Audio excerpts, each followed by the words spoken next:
Okay, so what am I doing here today?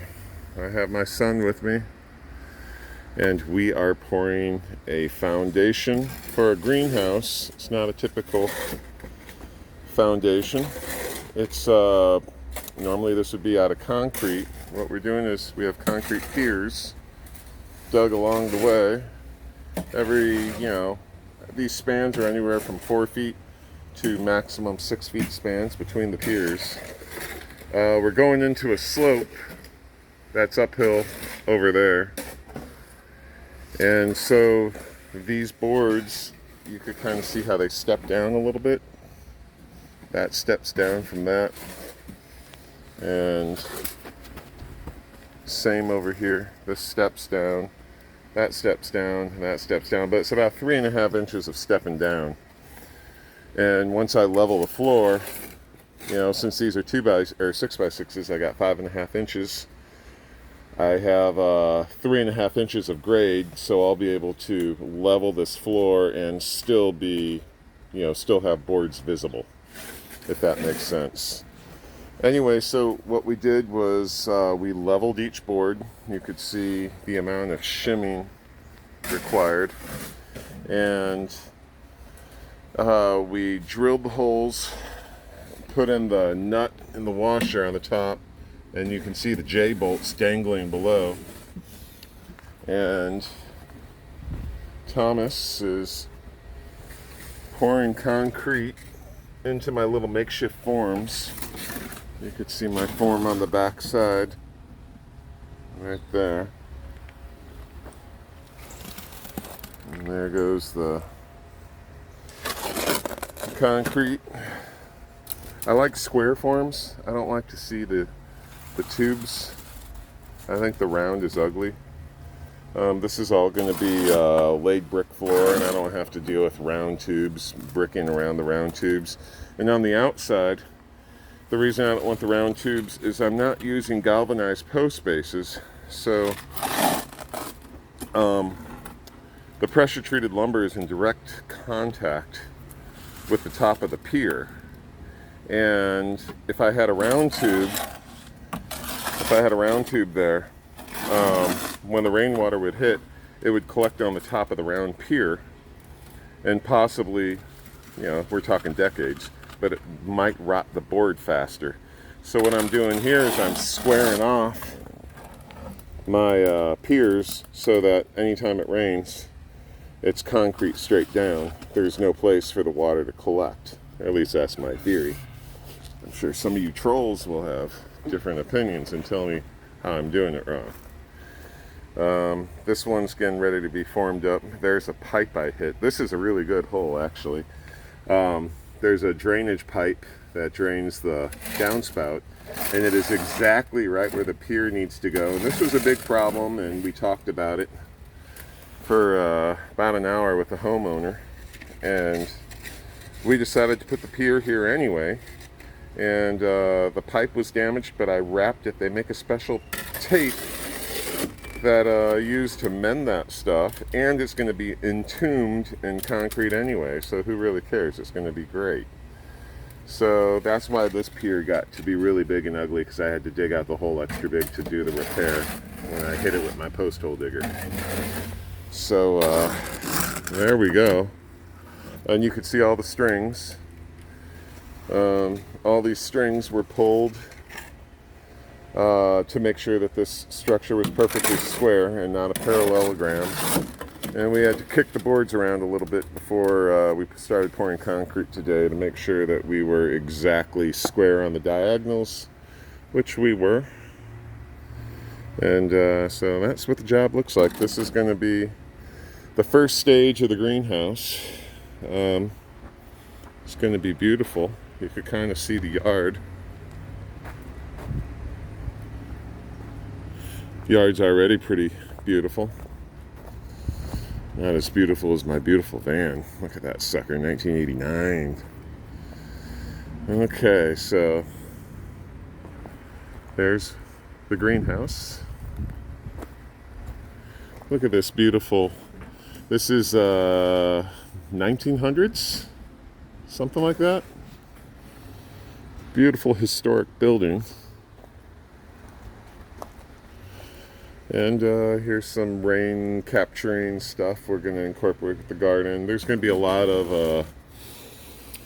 lot more things going on here, so we'll just update as we go. All right, greenhouse project update. Second video. We have all the square forms installed. Here you can see some of the square forms. They look really cute. And on the back side, you can see how they're all flush. And I could walk on these, and it is firm as firm can be. So after some consultation with the landscaping guy and the supply company, 1 inch of sand on top of this isn't going to cut it.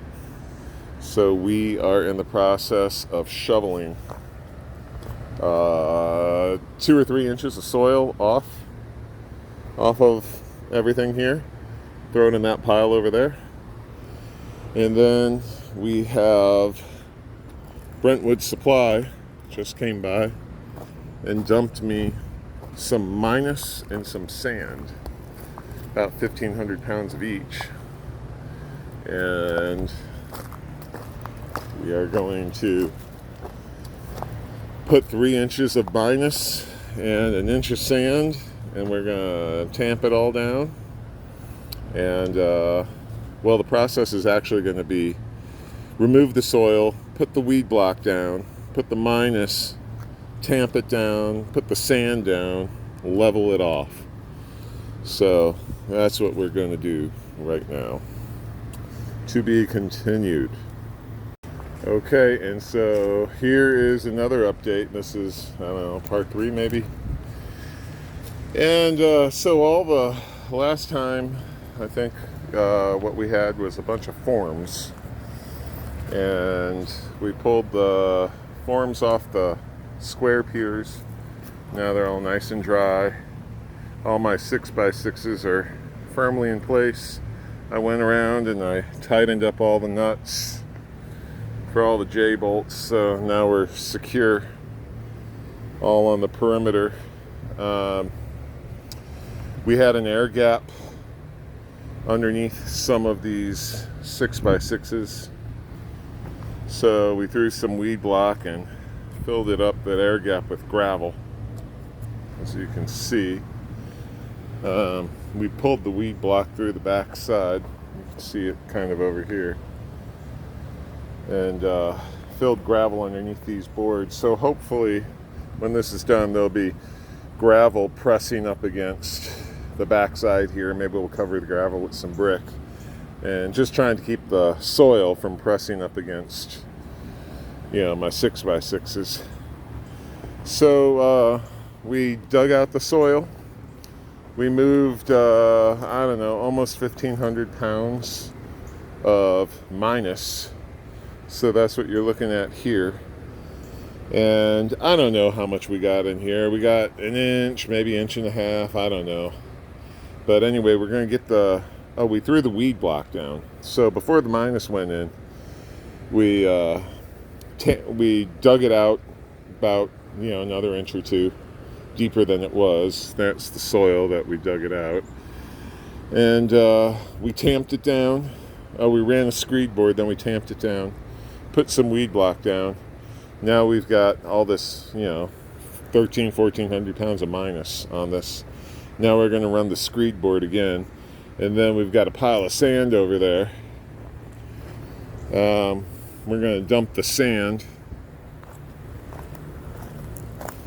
There's our pile of sand. There's our 1,500 pounds. And Brentwood Supply delivered us the pavers. We got, I don't know, 1,200, 1,300 pavers, something like that. And these are the Holland terracotta pavers. They're really pretty, actually. This is what the floor is going to be. Well, I can't get it out, but yeah, you get the idea. There's this nice little beveled edge that's going to look really nice. So that's what's going on there. And so we're going to wheelbarrow our sand. One thing I've done since the last video is I decided I was going to pour a concrete curb here. So here's the concrete curb.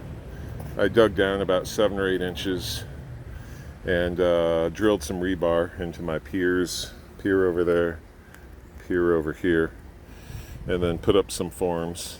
And so this is the actual height of the pavers. So we kind of did some math and figured out where the pavers needed to be. So this is the height, and then over here I was going to pour another one, but homeowner didn't want to see the concrete. She said make it, the depth of the paver, and we'll put the paver on top. So when this dries, I got a nice level surface, and the paver is going to sit on it like yay.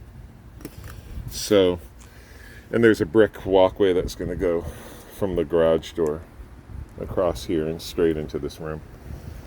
So anyway, that's what's up so far.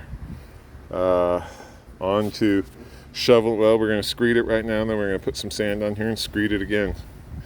There's Thomas with the screed board. We got the level taped on, duct taped onto our screed board.